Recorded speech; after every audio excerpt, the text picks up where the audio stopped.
Bien, la semana pasada, no me acuerdo quién me había consultado por el caso de HM. Bien, Yo, Tomás, ¿recordaste pero la pregunta que tenías? ¿La duda que que tenías? si lo que le había, no me acordaba qué era lo que le habían extirpado a él, si tenía que ver con esta parte de la amígdala, no, de la amígdala no, del hipotálamo, que estábamos, no me acuerdo. Ahora ya no me acuerdo, me Bien, olvidé. reconfiguro y planteo cuál era tu pregunta. Ok, la clase pasada estuvimos hablando de emociones, mencionabas que una de las estructuras importantes en el condicionamiento de la respuesta de miedo era la amígdala, y una de tus preguntas había sido, bueno, en el caso de HM, HIM, este me lo contagió Anto, un ayudante, HM, no HIM. H. En el caso HM, que le habían removido parte de los lóbulos temporales mediales, si se había extraído también las amígdalas, ¿no? Creo que eso había sido una de las preguntas. Creo que esa había sido la pregunta, ¿no? Sí, algo así, ya no me acuerdo, Algo pero así. sí, sí, Yo sí me ponele. acuerdo y lo busqué, qué mala que sos. Me fijé y hay un paper de 2014, publicado en una revista que se llama Hippocampus, miren lo específico que son las revistas científicas, y que hacen justamente una revisión a nivel de estudios de autopsia del caso HM y cómo el caso HM contribuyó a estudios en neurociencia. Justamente hablaba que una de las estructuras que había sido removida en este caso había sido parte de las amígdalas.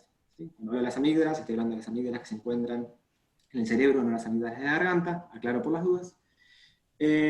Y mencionan algunas cosas con relación a qué parte de las amígdalas habían sido extraídas, y dicen particularmente, por ejemplo, que en el caso de HM, la percepción de dolor, tanto en condiciones de laboratorio, o sea, haciendo pruebas de laboratorio, como también en la vida diaria, si eso es lo que reportaba HM.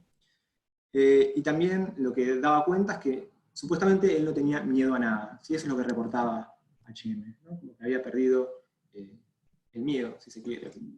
Ahora bien, una cosa más que recalcan en este trabajo es que no obstante HM lo que podía hacer era experimentar otra serie de emociones. ¿Sí? También miedo no lo podía experimentar, pero por ejemplo felicidad, tristeza, amistad, no sé, porque amistad lo pone como una emoción, pero bueno, no importa. Preocupación, culpa, agresión, y podía etiquetar también las emociones de varias expresiones faciales. Entonces ahí lo que podemos ver es que en un caso clínico, como es el caso paradigmático de HM, en el cual, además de otras estructuras como campos, otra estructura que había sido removida era la amígdala, y cómo esto generaba una serie de alteraciones a nivel emocional, que era, por ejemplo, esto de la dificultad de experimentar miedo. Y esto está muy relacionado con lo que hablábamos la semana pasada, cuando hablábamos de la relación de la amígdala con la respuesta condicionada de miedo, que era lo que había estado investigando Ledoux, ¿sí? Joseph Ledoux, desde la década de los 80 hasta ahora, que sigue produciendo, porque es un autor que está vivo y escribiendo papers. La semana pasada, cerrando el tema anecdótico de HM, la semana pasada habíamos llegado hasta hablar de esto de la teoría del sentido común de las emociones, ¿no? Esto que, bueno, cuando hablamos de las emociones, lo que consideramos generalmente como es el recorrido de un estado afectivo es que, bueno, cuando llega un estímulo emocionalmente relevante, supongamos un estímulo aversivo, lo que hace un organismo es detectarlo, ¿sí? Como consecuencia, ese organismo, en caso de que se trate de un estímulo aversivo, puede ya tener miedo, ¿sí? Y ese miedo como sentimiento lo que produce es una respuesta de miedo, ¿sí? Que se ejecuta para hacer frente justamente a este estímulo que es aversivo. Esto es como la teoría del sentido común de las emociones, esto es lo que plantea Ledoux. Y que parece todo como muy, ¿cómo decirlo? Como muy directo, ¿no? Como muy obvio. Donde un estímulo tiene miedo y como consecuencia del miedo ejecuta conducta. Ahora bien, lo que plantea Ledoux es que esto capaz que no es tan así, ¿sí? Uno puede tener un estímulo aversivo, detectarlo, ¿sí? Y que no haya una emoción que medie esa conducta, sino que la emoción vaya por una vía separada, ¿sí? Que el sentimiento de la emoción, como parte cognitiva, digamos, vaya separado a este circuito que sería el de detección y respuesta ante este estímulo aversivo. Entonces, mientras esta vía que estoy mostrando acá abajo sería más de procesamiento no consciente del estímulo, que me permite ejecutar una conducta rápidamente, por ejemplo, una huida sin reflexión, digamos, esta vía que está por acá arriba, esta vía alta, sería el procesamiento consciente del estímulo, es el que me permitiría, por ejemplo, expresar miedo, ¿sí? Pero lo importante de destacar acá es que entonces el miedo no sería mediador de la respuesta, sino que serían procesos distintos. Que después podemos ver que capaz que están interconectados estos, pero a priori son caminos distintos. De hecho, lo que hipotetiza Ledoux y va demostrando a partir de los experimentos que fue haciendo en las últimas décadas, y capaz de lo más extendido de la teoría de Ledoux sobre las emociones, es estas dos vías del procesamiento emocional. ¿Sí? Entonces, lo que plantea Ledoux es que tenemos dos vías, una vía alta y una vía baja. ¿Sí? La vía alta del procesamiento emocional va del tálamo, recuerden que el tálamo es donde llega toda la información sensorial y después se redirige a otras partes de la corteza. Del tálamo va a corteza visual, y de corteza visual va a la amígdala. ¿Sí? Esta es una vía que hace este recorrido: estímulo aversivo, tálamo, corteza visual, amígdala. Esto se lo conoce como vía alta o vía lenta del procesamiento emocional. Pero además, Ledoux plantea una vía más, que es la vía rápida del procesamiento emocional, o vía baja del procesamiento emocional, en la cual el estímulo emocional va al tálamo, y el tálamo va directo a la amígdala sin mediar por la corteza visual. ¿Sí? Se lo considera una vía rápida porque justamente no hace todo este recorrido, sino que va directamente del tálamo a la amígdala. ¿Alguno podría hipotetizar, pensar, jugar en qué podrían diferenciarse estas dos vías? Está relacionado con un poquito lo que venía diciendo recién. O sea, ¿cuál sería la funcionalidad de cada una de estas dos vías, pensando que una pasa por corteza y otra no? Perdón, ¿las dos se darían en simultáneo? Sí, una más rápido que la otra. La vía baja, también conocida como vía rápida, vale la redundancia, es más rápida. Entonces, piensen lo siguiente: llega el estímulo emocional, va al tálamo, del tálamo esta información va a hacer dos recorridos. O bien va para acá, o bien va para acá. Entonces, claramente, esta información va a llegar más rápido a la amígdala que esta información. O sea, no es simultáneo. Exacto. Ahora lo estamos dividiendo con motivos pedagógicos, digamos. ¿Tiene que ver algo con el mecanismo consciente que puede tener? Bueno, exacto. ¿Puedes repetir la pregunta, Tony?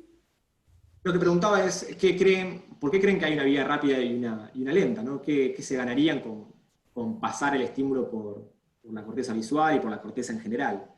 Y el fin de las dos vías es reaccionar al estímulo. Tener una vía corta te ayuda a reaccionar más rápido a un estímulo más importante. O sea, es como tal vez en películas del terror te ponen un screamer que te salta el grito en la pantalla y no te da miedo tal vez, pero igual reaccionás. Muy lo que decís, y también lo que decía tu compañero. La vía rápida lo que nos permite básicamente es actuar rápidamente frente a un estímulo potencialmente aversivo. El ejemplo típico es, yo estoy caminando por el bosque y veo algo que tiene como esta formita, como finito, que se mueve entre las ramas, ¿sí? Y eso hace que se me active la amígdala porque podría ser una serpiente y yo, por ejemplo, corra, o que, no sé, me active, ¿sí? Como esperando que podría llegar a pasar, estar a la expectativa. Ahora bien, la vía lenta podría llegar a procesar que no se trata de una serpiente, como podría haber querido en un primer momento, sino que se trata de una ramita. ¿Sí? Entonces, ese procesamiento consciente lo que me permite es complejizar esa detección del estímulo para darme cuenta que en realidad no había peligro. ¿Sí? Entonces, lo que me permite la vía rápida es justamente una reacción rápida ante este estímulo que me permite, no sé, supongamos, en caso de que sea una serpiente, que es una serpiente venenosa, me garantiza la supervivencia, porque me garantiza que yo voy a reaccionar rápidamente, mientras que la vía lenta lo que me permite es tener una respuesta un poco más compleja, ¿sí? Y por lo tanto, poder reaccionar un poco más acorde a toda la situación. Y eso es por un motivo también bastante importante. ¿Alguien preguntó algo? Sí, yo. Por ejemplo, cuando uno, por ejemplo, el caso de la serpiente, ¿no? Vos ves una serpiente, pero como que te quedás paralizado, en vez de salir corriendo por el mismo miedo, ¿no? Como que no tenés esa reacción rápida. Eso significaría, por ejemplo, que el camino hacia la amígdala directo es como que está más trabado, o no tiene que ver con eso. O sea, como que actúa más, predomina más la visual antes que la otra.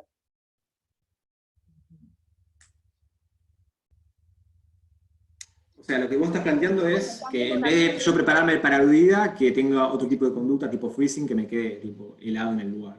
Eso estás diciendo. Claro, por ejemplo, estás por ver, no sé, que de repente está por cruzar un nene en la calle y justo viene una moto y en vez de salir corriendo a salvarlo, como que vos dentro de tu cabeza querés salir a salvarlo, pero te paralizás y no tenés esa reacción de salir corriendo a salvar al nene. Y te quedás en el lugar, atento. Sí, eso podría pensarse, como vos decís en el sentido de que capaz no media corteza y por lo tanto es un procesamiento un poco más, no sé, superior entre todas las comillas que pueda. Te hubiera dicho, che, capaz que es una mejor idea ir y rescatar al pibe que paralizarte, O pero sea, que tomó capaz una... que uno, como voluntad, o sea, lo pongo eso como un, no sé, algo extremo. También en el caso de la serpiente, quizás yo saldría corriendo, pero en ese momento es como que no me responde el cerebro. No me responde Todo nada. es el cerebro, cuidado. El motor en realidad, ¿no? El cerebro. ¿Será por eso? O sea, como que hay un predominio más de que llegue a la visual y lo otro como que hay una tardanza a llegar a la amígdala directamente, ¿o tiene que ver con otras cosas? No me queda tan claro cuando decís que llegue a lo visual.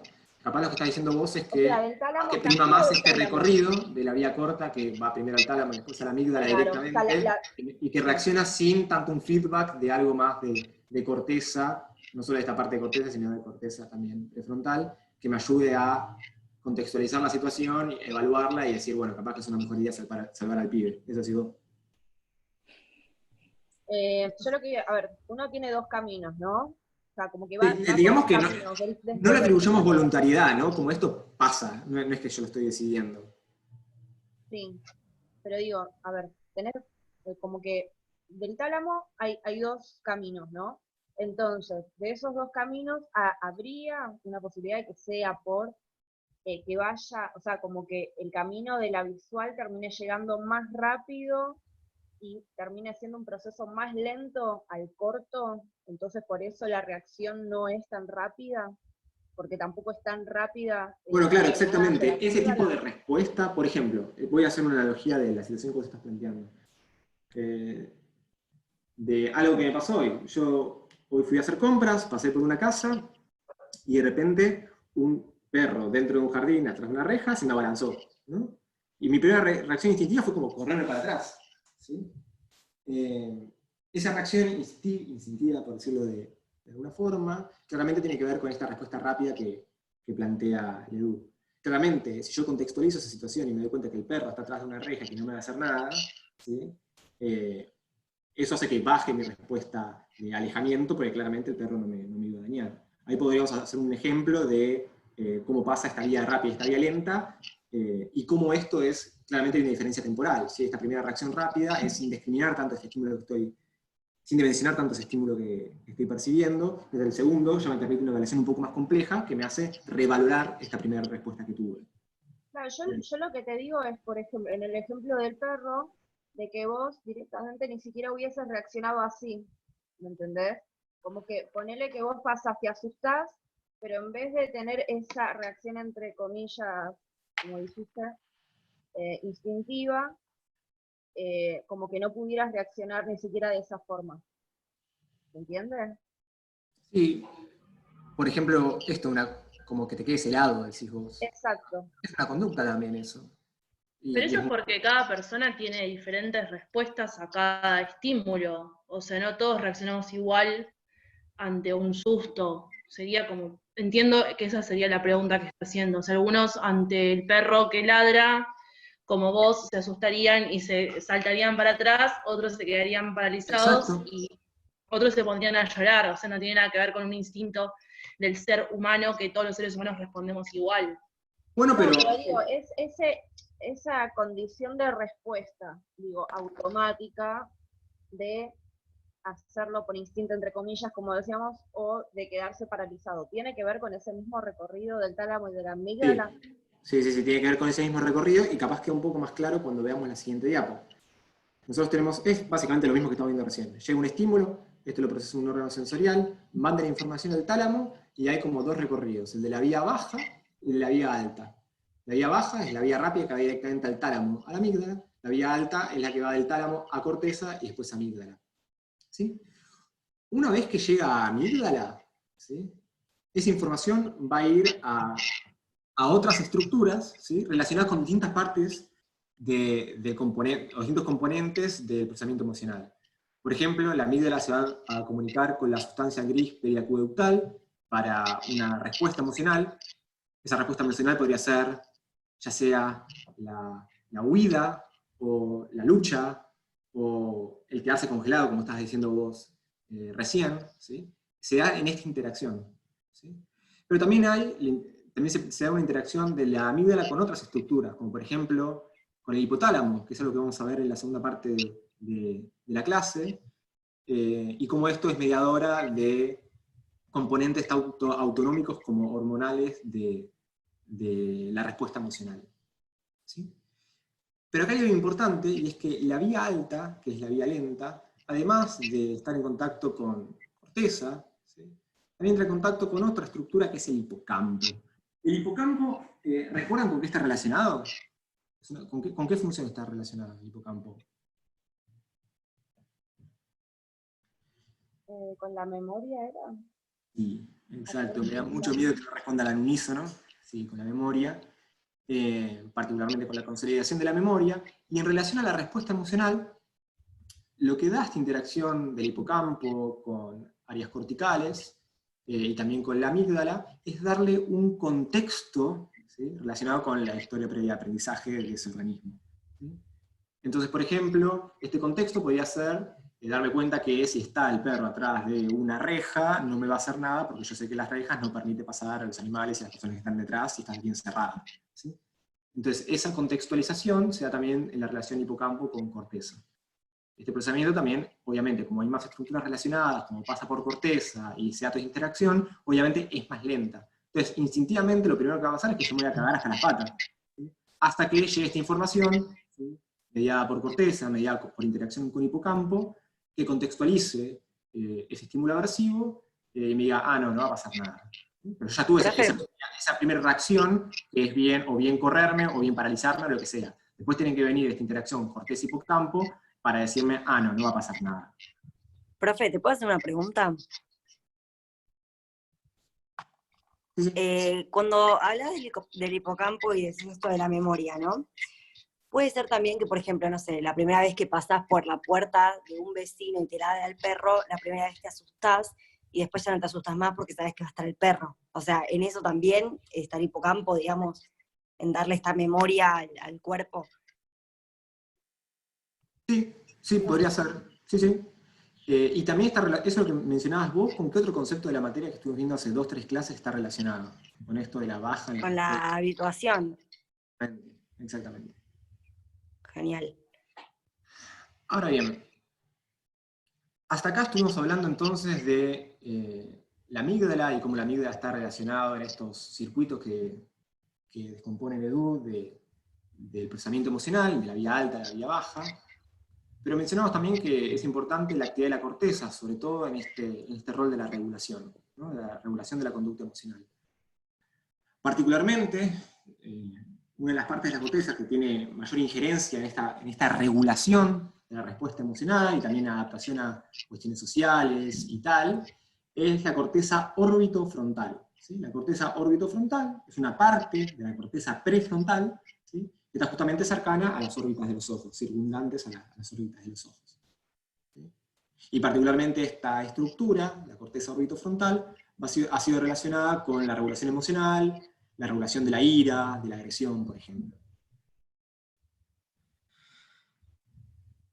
Ahora bien, habiendo terminado esta parte de emociones, nada más para hacer un paréntesis y pasar a estrés, quería comentarle básicamente que sobre emociones y sobre todos los temas que estuvimos viendo durante la materia, se siguen investigando hoy todavía.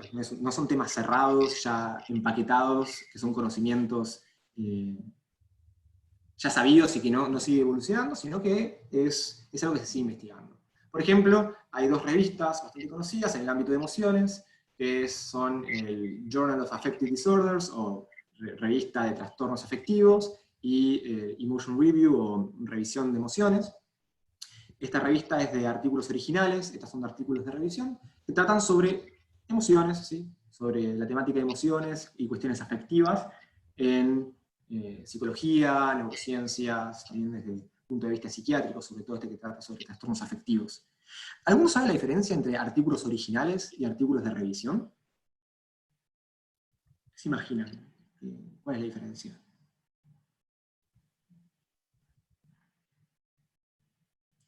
Y el de revisión todavía está en la etapa de revisión y el original como que... Ah, no, al revés. El original será el que uno ya... Ay, no sé.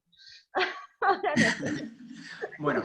O sea, el original presenta el estudio directamente que se hizo y el de revisión revisa lo que dice el original para Quizá plantea nuevas hipótesis. Me parece que se llama así por eso, o se llama así porque tiene de revisión en el nombre, no sé, otra no se me ocurre. Efectivamente, Pero, o sea, como que tiene que ya estar patentado para que esté distribuido, ¿no? No sé exactamente a qué te referís con patentado. No hay muchas patentes en el mundo de... Bueno, no, me expresé pero mal. sí que las hay, o sea, sí que las hay en el desarrollo técnico, pero cuando te mueves en el mundo académico, más que nada te mueves con ¿cómo se llama? Está aprobado, digamos. No, cuando uno publica un artículo y... Descubrimiento. Derecho de autor, Propiedad digamos. intelectual. Propiedad intelectual, exacto, que igual mucho de propiedad no tenés porque la revista básicamente es dueña de tu artículo. Pero más allá de eso, que es una cuestión más de crítica del sistema científico, la diferencia que hay entre artículos originales y artículos de revisión es que, como decía Joaquín, los artículos originales básicamente se hacen experimentos, se hacen estudios correlacionales, pero investigaciones propias que hacen los autores, mientras que los artículos de revisión revisan un tema en particular. Por ejemplo, un artículo de revisión podría ser agarrar todos los papers que hay publicados sobre regulación emocional y corteza orbitofrontal y ver qué conclusiones sacan de todos esos trabajos, ¿sí? Como que desarrollan a fondo un tema en particular y se presenta a la comunidad científica cuáles son los avances sobre ese tema, revisando muchos papers. Esa es la diferencia entre un artículo original, una investigación propia original, y artículos de revisión. Los dos muy útiles por separado, cumplen funciones un poco distintas. Ahora bien, ¿cómo hacen ustedes para buscar esta información científica? Si quieren buscar sobre emociones, por ejemplo, ¿dónde lo buscan?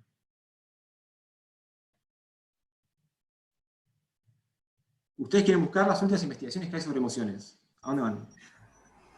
A Google Académico. Google Académico. Ya, Google Académico. Twitter es muy bueno también, pero en Google Académico hay algo buenos gracioso con ejemplos, Twitter, no documentos. hay algo bastante gracioso con Twitter y es que es un dato al pasar, pero dentro del mundo de la academia hay ciertas métricas para medir qué tanto impacto tuvo un artículo, y una métrica que se está empezando a evaluar ahora es como el índice Twitter, que es cuántos retweets tiene un paper que fue subido por un investigador o por una página, y que eso correlaciona bien con la cantidad de citas que termina teniendo después cada artículo, que es una de las formas que tienen de medir la relevancia en un determinado campo. Entonces, bien, van a Google Académico, googlean, por ejemplo, Emotion, googlean en inglés porque van a tener mucha más cantidad de artículos al respecto, van a encontrar de los mayores resultados en relación a eso. Pueden filtrar, por ejemplo, para decirle, dame nada más los artículos desde 2019, y darte los artículos del último año y medio, y así ven un montón de artículos. De hecho, como puso un tema tan general como es Emotion, Google te frena el carro y te dice, che, capaz que deberías buscar algo un poco más específico. Y te dice, por ejemplo, capaz quisieras buscar Emotion Regulation, o sea, regulación emocional, o emociones faciales, o Ekman Emotion. A lo que voy, eso es un tema muy grande de emociones, y después hay subtemas, subtópicos más específicos, dependiendo de los intereses que uno quiere estudiar. Un último comentario, particularmente con reconocimiento de emociones, es un tema bastante estudiado dentro de la psicología, también muy estudiado en asociación con diversos trastornos, por ejemplo, con autismo y otros trastornos en particular, distintas condiciones. Y últimamente, no solo desde la psicología ha sido estudiado el reconocimiento de emociones, sino también desde otros campos. Y así surgió, por ejemplo, una disciplina que a mí me ceba bastante, que es la computación afectiva, o affective computing, que básicamente nace de la relación entre psicología y ciencias de la computación, y lo que se pregunta básicamente es si efectivamente podrían haber computadoras que pueden reconocer o incluso hasta experimentar emociones. La parte de experimentar emociones es un poco más falopa, pero la parte de reconocer emociones es algo que está avanzando mucho en los últimos 10 años.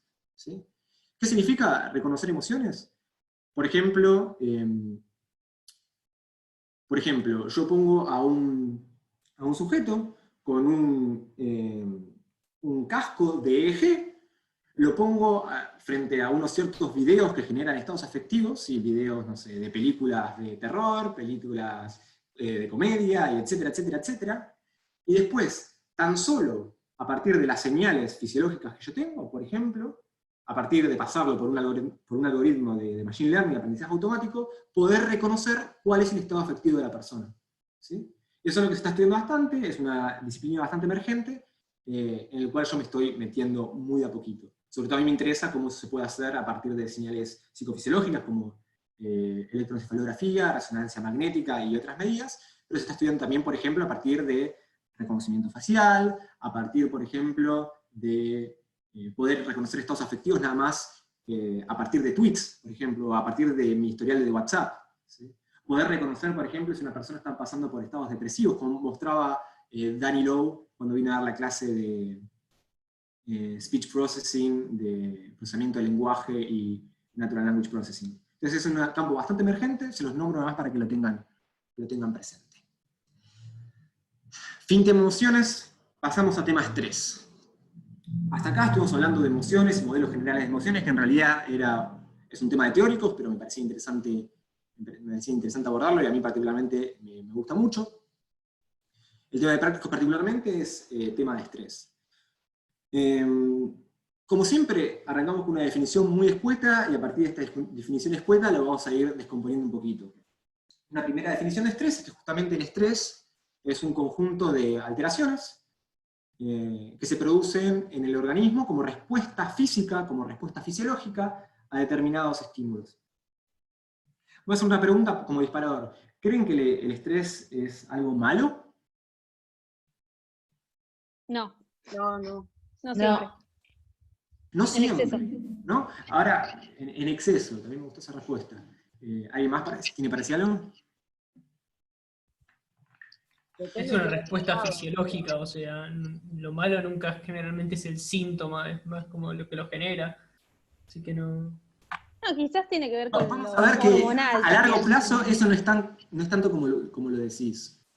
O sea, sí que mantener a largo plazo una respuesta de estrés prolongada, crónica, sí es algo malo, digamos, y eso conlleva un montón de alteraciones en distintas funciones. Pero lo importante a destacar en un primer momento es que el estrés es una respuesta adaptativa. ¿Sí?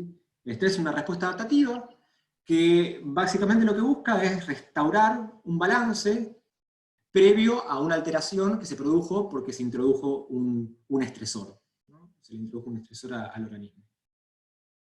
Entonces, en principio el estrés es una respuesta adaptativa. En inglés hay una diferenciación entre dos palabras, que es eustrés y distrés. El eustrés hace referencia al componente positivo del estrés. ¿Cuál creen que es el componente positivo del estrés? La respuesta de estrés, como componente fisiológico. Como podría ser esto de aumento de la saturación, aumento de la frecuencia.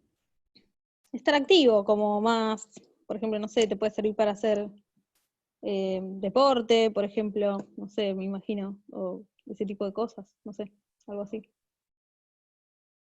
Creo que alguien había comentado Aumenta la tensión o te deja hacerle más foco a lo que te está causando el estrés.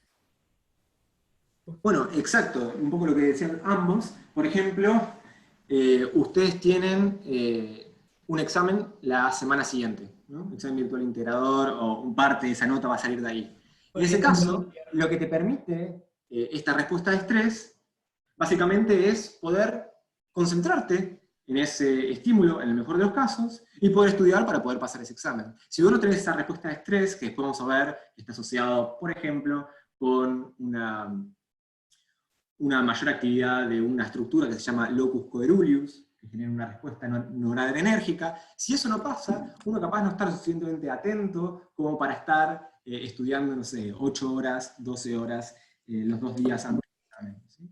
Esa respuesta de estrés es la que nos permite justamente estar alertas, estar despiertos, por decirlo de alguna forma, que todos comprendamos, para poder hacer frente a ese estímulo.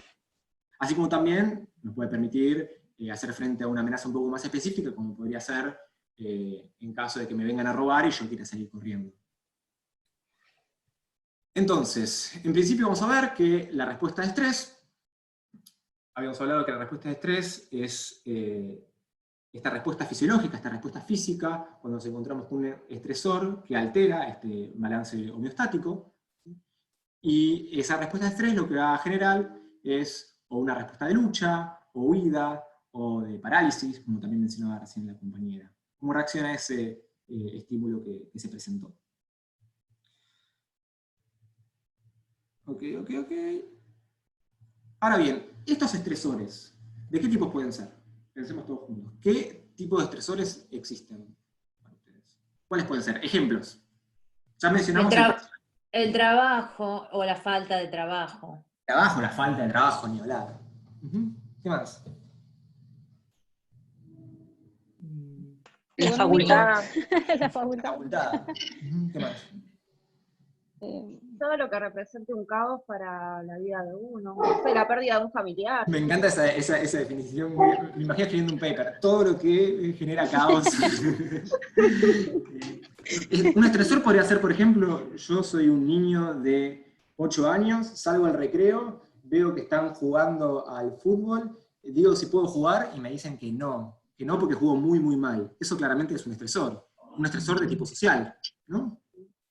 También, sí. O tenemos, por ejemplo, como un estresor tal vez más físico, por ejemplo, exponernos a bajas temperaturas.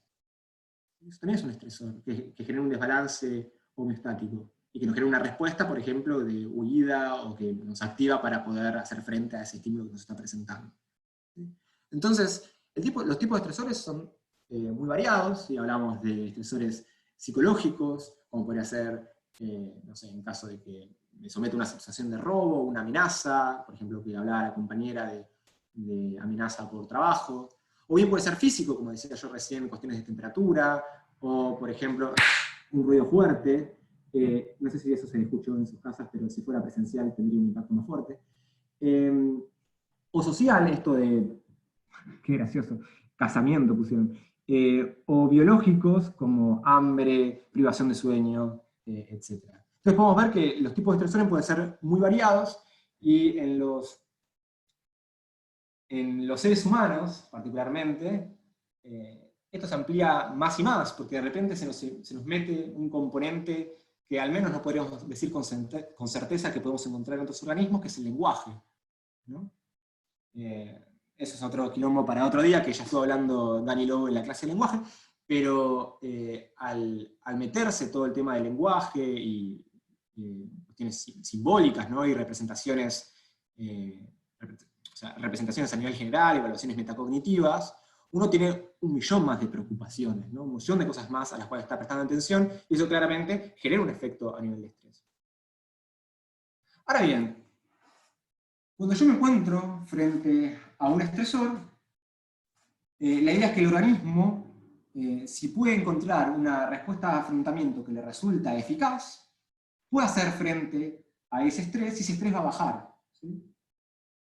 Por ejemplo, si tienen como estresor un examen parcial, esto genera una respuesta de estrés, como podría ser que aumente su atención los 2 días previos antes al examen, los haga estudiar, y que se eviten ese momento de displacer y estrés máximo de estar frente a la hoja del examen y no saber qué hacer y tener ganas de generar una conducta huida, ¿sí? Entonces, las respuestas de afrontamiento lo que hacen es permite la función de una respuesta que evita con este momento aversivo propio de la respuesta de estrés, ¿sí?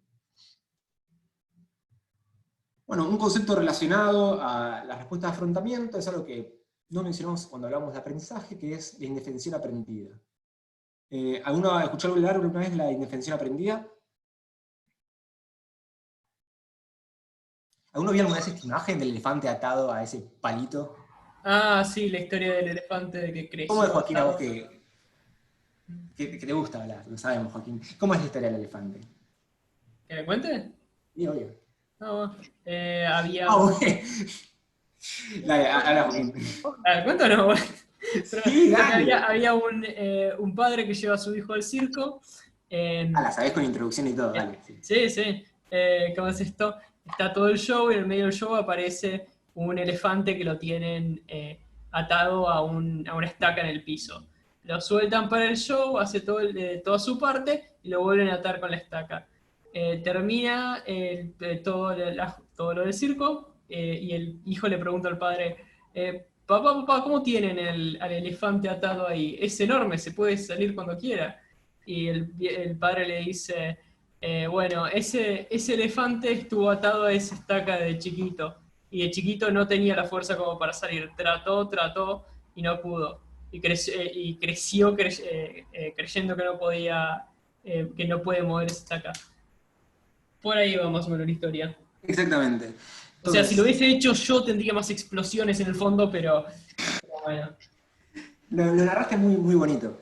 El concepto de indefensión aprendida refiere a la situación en la cual, independientemente del tipo de conducta que yo tenga, no puedo cambiar las condiciones del ambiente. Por ejemplo, un elefante que está atado a una estaca, e independientemente de cómo se mueva, no va a poder cambiar esa situación en la cual está básicamente agarrado a una estaca.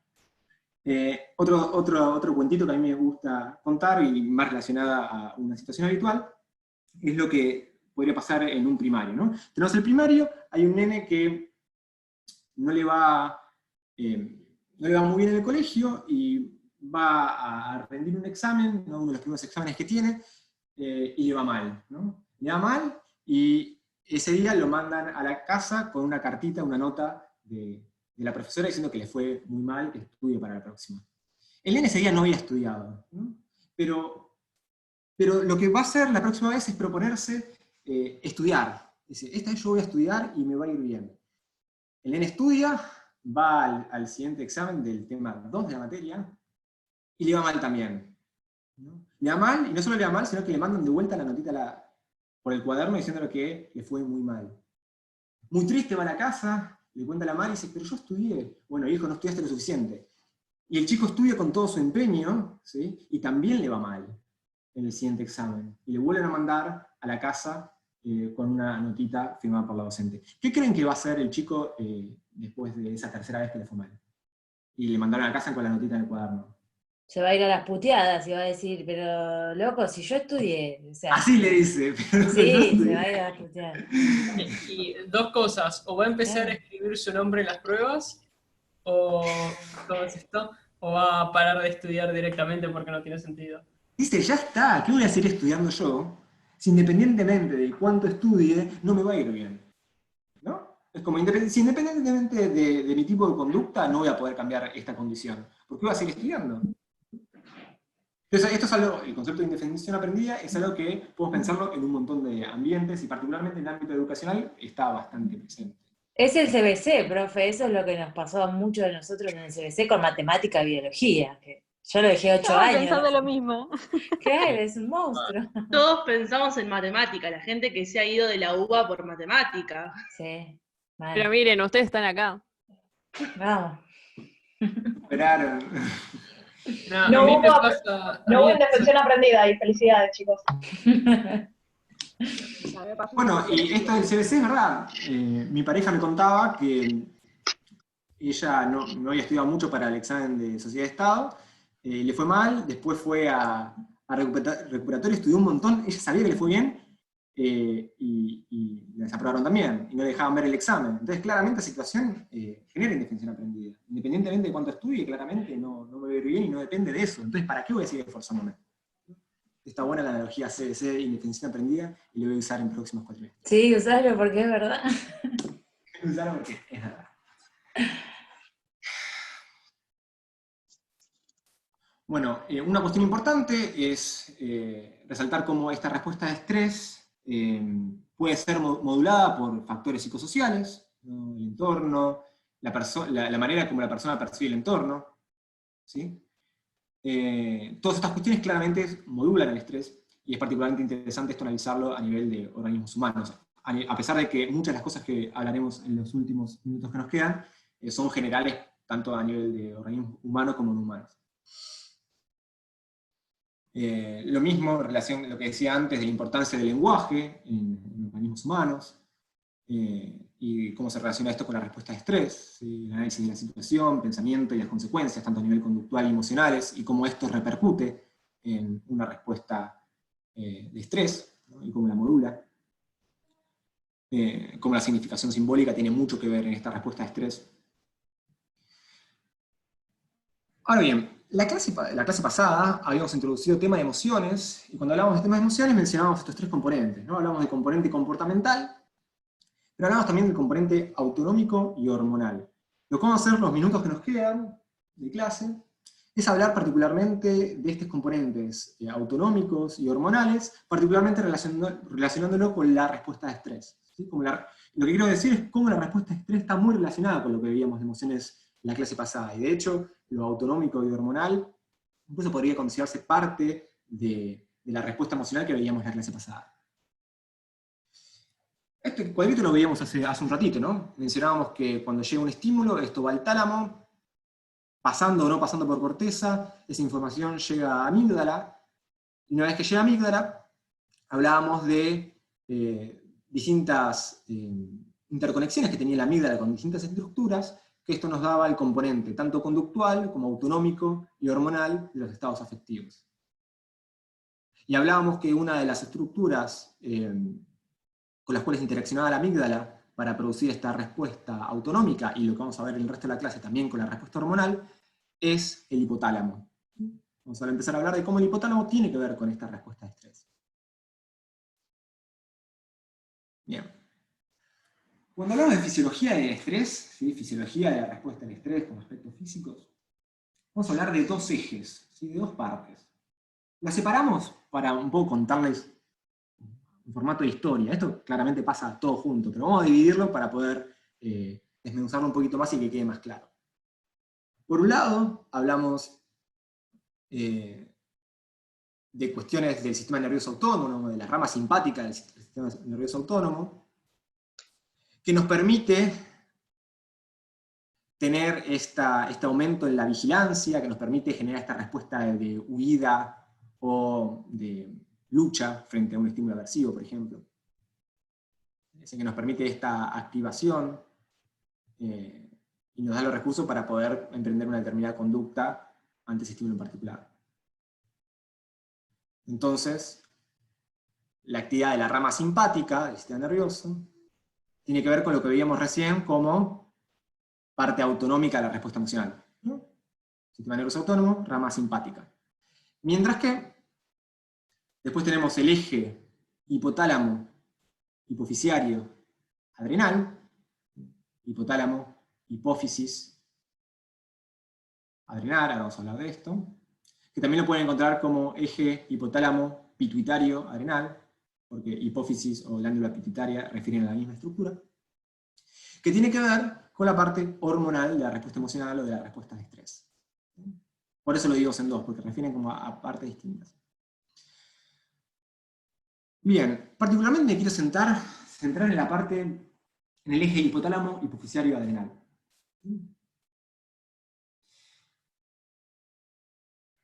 Vamos a ir con el siguiente cuadrito.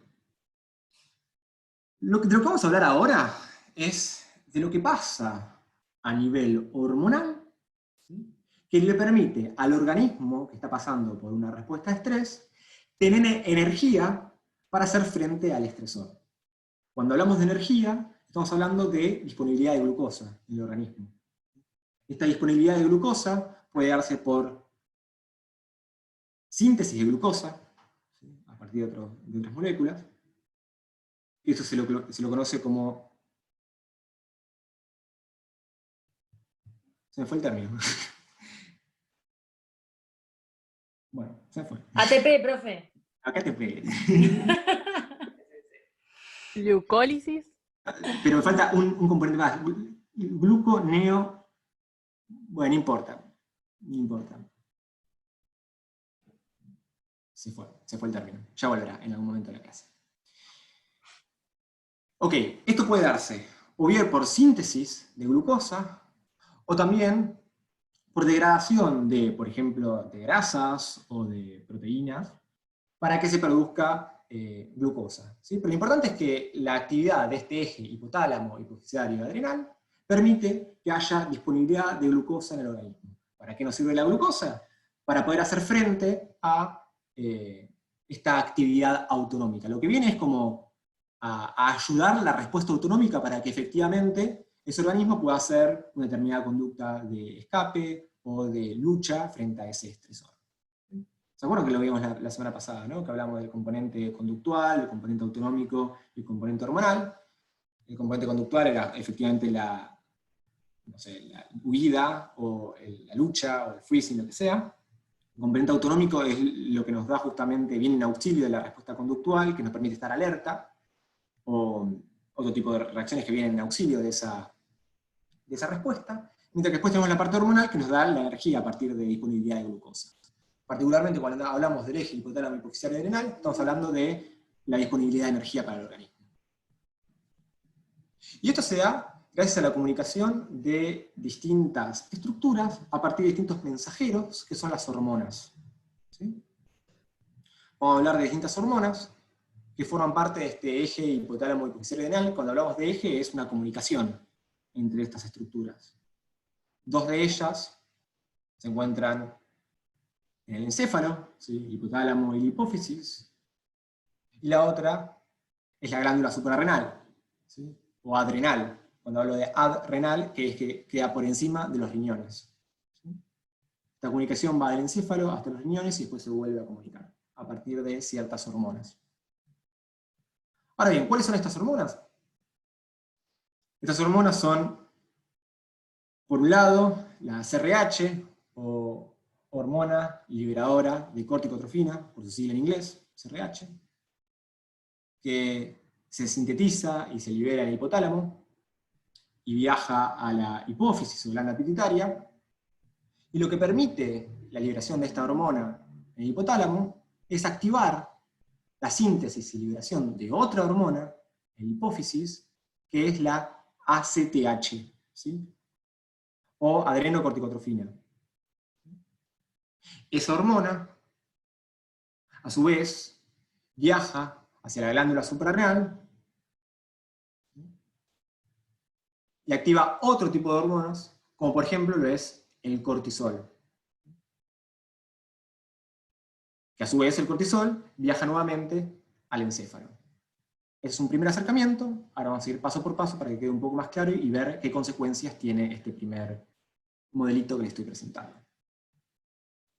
Entonces, estamos hablando del eje HHA, hablamos del eje hipotálamo hipofisiario adrenal.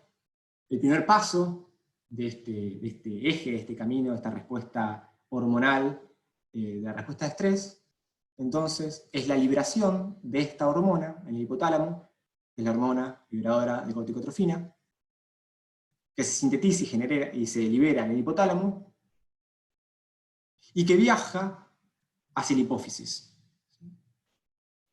¿Cómo viaja? Viaja por capilares sanguíneos. ¿Sí? Viaja del hipotálamo a la glándula hipófisis. A su vez, en la hipófisis, ¿sí?, se generan y liberan otras hormonas. Particularmente a nosotros nos interesa la porción anterior de la hipófisis, que es la adenohipófisis, pero sepan que hay otra porción de la hipófisis que es la neurohipófisis, que genera otro tipo de hormonas. Y particularmente en la adenohipófisis se sintetiza y libera ACTH, que es la adrenocorticotrofina, que es esa hormona que luego va a viajar hacia la glándula suprarrenal. ¿Sí? Estamos hablando de comunicaciones entre hormonas, ¿sí?, como pasos en este proceso de síntesis y disponibilidad de glucosa en una respuesta de estrés. ¿Sí? Esta glándula suprarrenal, que como su nombre lo indica, se encuentra encima de los riñones. Si le hacemos un corte transversal, podemos ver que tiene dos partes. ¿Sí? Por un lado, la corteza suprarrenal, y por otro lado, la médula suprarrenal. ¿Sí? En esta primera instancia, cuando hablando del eje hipotálamo hipofisiario adrenal, nos interesa lo que pasa en la corteza suprarrenal. ¿Qué pasa acá? Cuando llega adenocorticotrofina, lo que pasa es que se libera cortisol. ¿Sí? Es un glucocorticoide. De hecho había una más. la glándula suprarrenal, cuando llega adenocorticotrofina, que es esta hormona, lo que pasa es que se libera cortisol. ¿Sí? Cuando se libera cortisol, eso produce un montón de respuestas en el organismo. Uno de ellos, y capaz el que más interesa en un primer momento cuando hablamos de la respuesta de estrés como mecanismo adaptativo, es que acelera el metabolismo de la glucosa, ¿sí? Y se convierte grasas en energía. ¿Qué nos permite esto? Que haya más disponibilidad de energía en el organismo para que pueda auxiliar así a la respuesta autonómica y que tengamos la vigilancia necesaria para, por ejemplo, hacer frente a un estresor y nos permita escapar o luchar o la respuesta de estrés como tenga. ¿Sí? Pero además, esto conlleva otras funciones más que tiene el cortisol como glucocorticoide, que son, por ejemplo, la supresión del sistema inmune, ¿sí? La supresión de secreción de hormonas sexuales, ¿sí? La estimulación del hipocampo, y por último también poner freno a la respuesta de estrés. Y me interesa particularmente esta última, y después vamos a volver a estas que estuvimos hablando recién de supresión del sistema inmune y supresión de la secreción de hormonas sexuales. Lo que me interesa recalcar es que es mismo el cortisol el que se retroalimenta negativamente, el que da inicio a un feedback negativo de la respuesta de estrés. ¿Qué significa esto? Que el cortisol es el que posibilita tener disponibilidad de energía para auxiliar el sistema nervioso autónomo, pero es el mismo el que, una vez que se produce y hay una cierta cantidad de cortisol en el organismo, el que avisa al encéfalo, por decirlo de alguna forma, de que es momento de dejar de producir cortisol. ¿Sí? Y este mecanismo, que se lo conoce como feedback negativo o mecanismo de retroalimentación negativo, se da de tres formas. Principalmente dos y después hay un agregado. Básicamente el cortisol viaja a la hipófisis, ¿sí? Y al viajar el cortisol a la hipófisis, lo que produce es que se produce menos cantidad de adenocorticotrofina, lo que hace que se libere menos cortisol, y por eso se produce un feedback negativo, hay menos cortisol en el organismo, pero también el cortisol va al hipotálamo. ¿Sí? Cuando llega el cortisol al hipotálamo, eso también genera que se sintetice y libere menos CRH, hormona liberadora de corticotrofina. ¿Sí? De esas dos formas se regula, ¿sí?, la producción de cortisol y pone freno a la respuesta de estrés. Porque si no piensan que si no, la respuesta de estrés continuaría a largo plazo. De alguna forma se tiene que parar. ¿Cómo es la forma que se para la respuesta de estrés? Básicamente por estos mecanismos de retroalimentación. El mecanismo corto de retroalimentación es entre glándula suprarrenal e hipófisis, y el largo es glándula suprarrenal a hipotálamo. Feedback corto y feedback largo. Después hay uno ultracorto, que es directamente la glándula suprarrenal, que básicamente cuando hay mucha producción de cortisol, mismo en la glándula suprarrenal se produce un feedback negativo de que se deja de liberar. Entonces está el mecanismo ultracorto, el corto y el largo, que permite que se pare con la respuesta de estrés. Es muy complejo y encima me estoy apurando porque me estoy dando cuenta que no tengo tanto tiempo restante de clase. ¿Cómo vienen hasta acá? Voy a Profe, tener que tengo escuchar una- varias veces la clase, pero sí, se entiende igual.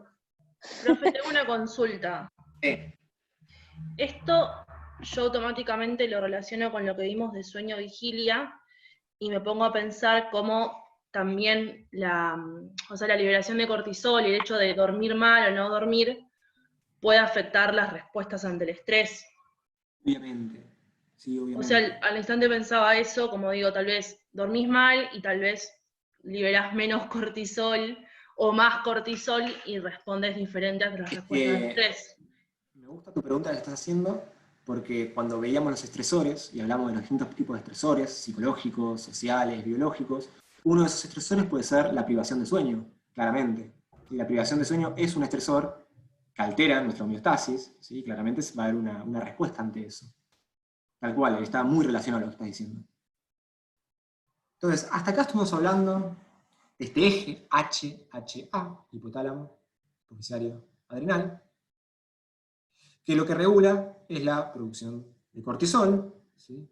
Que lo que genera, entre otras cosas, es que haya más glucosa disponible en el organismo para que el organismo pueda efectuar una determinada conducta, ¿sí? Una conducta frente a ese estresor con el que está enfrente. Este eje da cuenta de la respuesta hormonal, de la respuesta emocional que estamos viendo antes, ¿sí? La parte hormonal tiene que ver con la acción de este eje y la liberación de cortisol, que me permite tener glucosa disponible en el organismo para determinar una determinada conducta. ¿Hasta acá? ¿Vamos? Hablamos de hormonas, de cómo una estructura se comunica con otra a partir de unos vasos capilares, el porta, que transmite una hormona que a su vez regula otra hormona, ¿sí? Y que termina produciendo cortisol como glucocorticoide, y que esto genera que haya más disponibilidad de glucosa en el organismo para hacer frente a un estresor. Pero esa es una parte de la historia, ¿sí? Que es el eje HHA. Hablábamos que además del eje HHA, teníamos el sistema nervioso autónomo. El sistema nervioso autónomo, ¿sí? Es al cual viene en auxilio el eje HHA dándole disponibilidad de glucosa, es el que nos permite estar alerta, estar más vigilantes ante ese estresor que nos está presentando, y que nos permite, en definitiva, poder después tener una determinada conducta frente al estresor. Este sistema nervioso autónomo, ¿sí? La forma que tiene de generar esta alerta, esta hipervigilancia, es a partir de la liberación de noradrenalina, ¿sí? Que como uno de sus principales centros, que hoy hablábamos más temprano en la clase, una de las principales estructuras relacionadas a la liberación de noradrenalina, ¿sí? Es el locus coeruleus, ¿sí? Que lo mencionamos un poco antes en la clase. El locus coeruleus como estructura es el que nos permite, por ejemplo, da inicio a esta respuesta de alerta e hipervigilancia para que el organismo pueda responder adecuadamente ante el estresor que nos está presentando.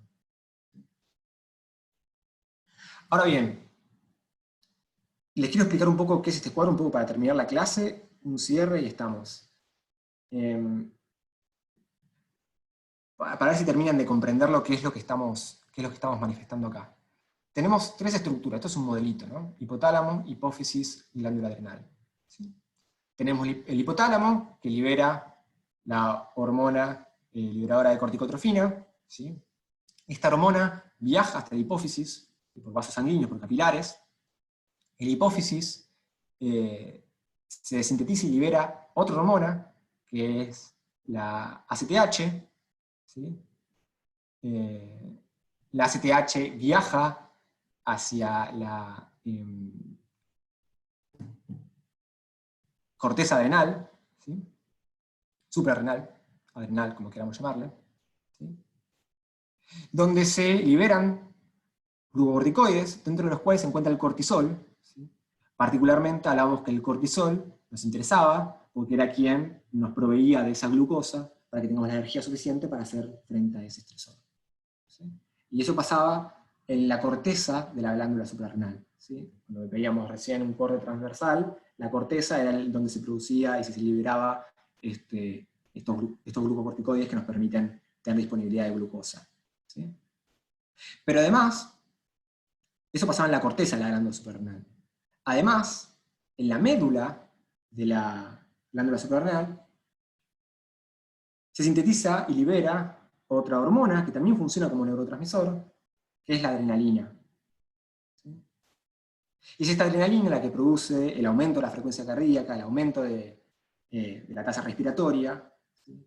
Que también se comunica luego con el locus coeruleus, y produce un feedback positivo, para producir esta respuesta de alerta e hipervigilancia ante un estímulo estresor.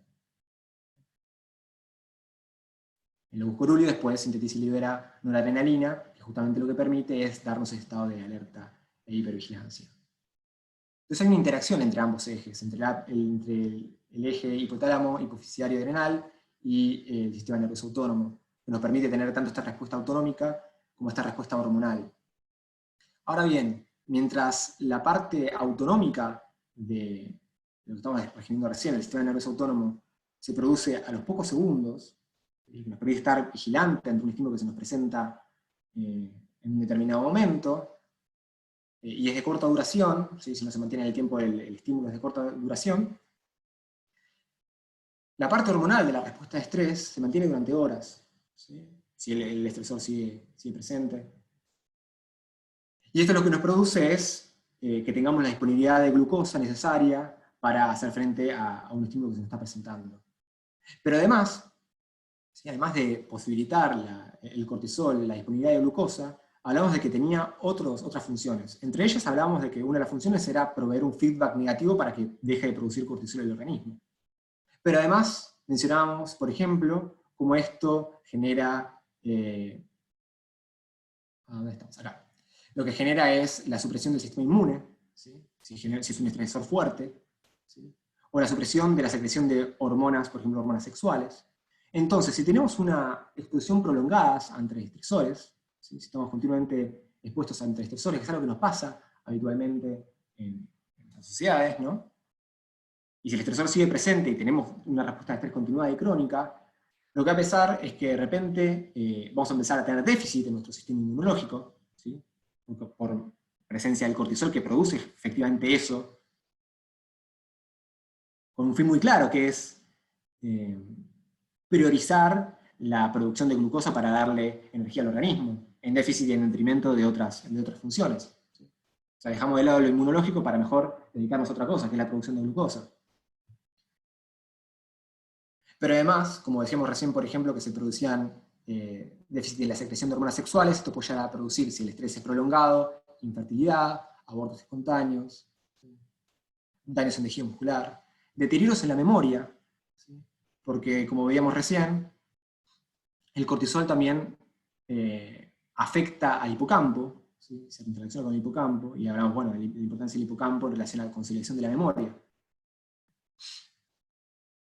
Entonces, lo importante es diferenciar entre un estrés como adaptativo, como respuesta a estrés ante un estímulo particular, que nos permite estar hipervigilantes ante estos estímulos, y poder hacer frente y tener energía para hacer frente a estos estresores, de un estrés crónico, que puede generar toda esta serie de cuestiones en nuestro organismo, desde déficit en el sistema inmunológico, infertilidad, abortos, cuestiones de problemas de memoria, ¿sí? Por estrés crónico. Entonces, en ese sentido, está bueno que ustedes tengan esta diferenciación de que el estrés per se no es malo, es una cuestión adaptativa que nos permite estar hipervigilantes, pero que si se mantiene crónicamente puede tener efectos bastante importantes en nosotros como organismos, tanto desde la memoria como cuestiones de nuestro sistema inmunológico y muchas otras áreas de nosotros como organismos. Y eso es todo, la verdad que no me puedo extender más, ya es demasiado tarde, sobre todo por ustedes. ¿Dudas, preguntas? Este es el momento, voy a dejar de compartir en este instante. Yo tengo una pregunta, Tomás, más de emociones, por interés, digamos, personal, ¿no? ¿Hay alguna parte del cerebro que esté relacionado con la empatía o el cuestionamiento? O en realidad no tiene que ver con una zona, sino con el desarrollo de, no sé, de ciertos circuitos más a modo de aprendizaje, así como, no sé, se refuerzan ciertos circuitos cuando aprendes a tocar un instrumento, bueno, lo mismo con el desarrollo de la empatía, por ejemplo. Bien. Tu pregunta está muy buena porque nos hace caer en algo una problemática general de las neurociencias cognitivas, y esta cuestión de que, bueno, vamos a sentarnos en módulos, en cachos de cerebros, pues vamos a basar en circuitos. Y bueno, últimamente las neurociencias están yendo en analizar circuitos a nivel general, pero sí que podemos resaltar algunas estructuras relacionadas a procesos de empatía, y podemos, por ejemplo, mencionar áreas de la corteza prefrontal que se asocian fuertemente con conductas de empatía, ¿sí? Sobre todo corteza orbitofrontal. Cuando mencionábamos antes de la regulación emocional, esas mismas áreas se encuentran también relacionadas a la empatía. Ahora bien, decir que la corteza orbitofrontal es el área de la empatía, está mal. ¿Entienden, no? Pero sí podemos hablar de circuitos que participan en una función tal como puede ser la empatía. Y que en caso, por ejemplo, que se encuentre dañada en áreas orbitofrontales, como puede pasar en algunos tipos de demencia, como la demencia frontotemporal, esto puede generar déficit de empatía. ¿Sí? Y esta es una forma de verlo clínicamente, como esa área puede llegar a tener que ver con esa función en particular. Ahora obviamente hablamos de circuitos, ¿no? Pero bueno, podemos mencionar ese tipo de área como importante en la empatía.